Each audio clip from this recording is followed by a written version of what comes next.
Hello friends, welcome to my channel. Jai Jagannath song मैंने आसतु आज आम किचन गार्डन बुलवा। किचन गार्डन रू किसी हार्वेस्टिंग करवा। मु किचन गार्डन रे कौन लिक्विड फर्टिलाइजर व्यवहार करुच्ची से विषय रे भी किसी कहबी। मो बगीचारे जो बैगण गछ जेकोसी फूल गछ फल गछ जहाँ होची मु कौन सारा व्यवहार करुच्ची कौन नहीं मुझे विषय किसी किचन टिप्स भी देवी, गार्डन टिप्स देवी। जदि भल लगे मो भिडियोटी ताले लाइक और सब्सक्राइब निश्चित करेंगे। मुझे किसी गेंडु गछ लगे, गेंडु गछ सब बैगण गछ कि टमाटो गछ लगे पाखे रखिए। सब रखिले गेंडु गछ को प्रथम पोक मैंने आट्राक्टिव हे, तापर जाकि बैगण गछ को से बैगण गछ को सुरक्षा देवाई किसी गेंडु गछ पाखे रखिए। गेंडु गछ ये मोर 12 मासी गेंडु गछ, ये प्राय ता डाल काटी काटिकी मु लगाए। बर्तमान ये मुझे बैगण तोलुची। बैगण रे पोक लगे पूर्व आपड़ किसी प्रतिषेधक नेले भल, कारण बैगण गछ थरे पोक लगे से छाड़वाटा बहुत कष्ट हो जाए। तथापि आम गचरे मु घिंकुआरी हलदी आउ लिंब पत्र जो लिक्विड फर्टिलाइजर तैयारी करची से फर्टिलाइजर मझे मझे दूची। लिंब तेल भी स्प्रे करुच्ची, नकले बैगण गछ को अधिक पोक लगी थाए। बर्तमान मु किसी बैगण हार्वेस्टिंग करुच्ची।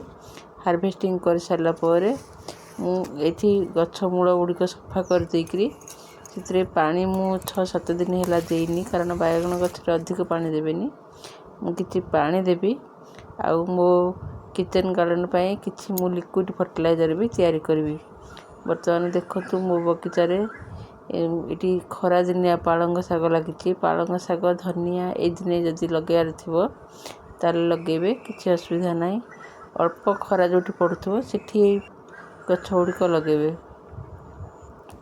फूल गछ फूलकोबी ये दिन बेसी हुए, जदि बंधाकोबी लगे बोले खरा दिन चलो। खरा दिन लंका टमाटो आउ बैगण गछ लगेबार थो बोले लगे। मोर यहाँ लास्ट कोबी फूलकोबी मुझे तोलुची, यहाँ लास्ट को थिला। आउ बंधाकोबी तो अच्छी किंतु फूलकोबी मोर यहाँ लास्ट। बर्तमान मुझे किसी पुराना बैगण गचर किसी बैगण थिला ताको भी तोली दौची। लंका गचर भी किसी लंका 2-4टा लंका नेबी। लंका मु बेसी निएनी, जी दरकार से लंका मु सब निए।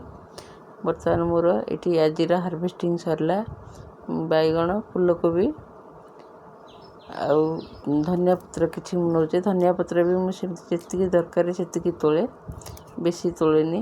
धनिया पत्र प्राय मासे 2 मास है मु खाइले। ये आपको एवं उपड़े देकी से नुआ धनिया पत्र जो ताकू एथर खिया हम। ये जगह सफा हेले आम खरा दिन किसी भेंडी काकुड़ी झुड़ंग एमती किसी लगेले खरा दिन बहुत भल हम।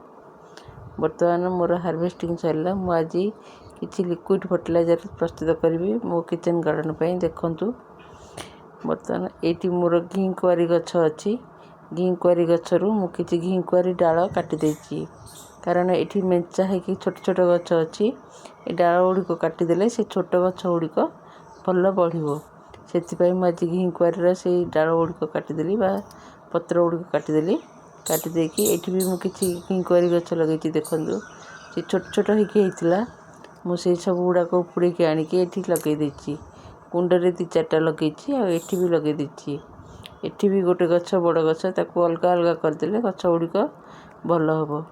बर्तमान मुझे घिंकुआरी डाल काटी देछि, तेणु मुझे फर्टिलाइजर पानी दौची। ये जो मु हलदी घिंकुआरी लिंब पत्र जो पानी करी से पानी दौची, कारण ये मुझे काटिली घिंकुआरी ताको सुरक्षा देवाई मुझे फर्टिलाइजर टी दौची। बर्तमान ये घिंकुआरी पत्र गोटे लिक्विड फर्टिलाइजर तैयारी करी। ये पत्र को भल भाव धोईदेवे, धोई देकरी ताको पूरा छोट छोट करी काटिबे। जिते छोट हम से भल। जदि आपण बायोएंजाइम प्रस्तुत करते ताले आहरी छोट छोट करके छोट बोतल भितर रखिए।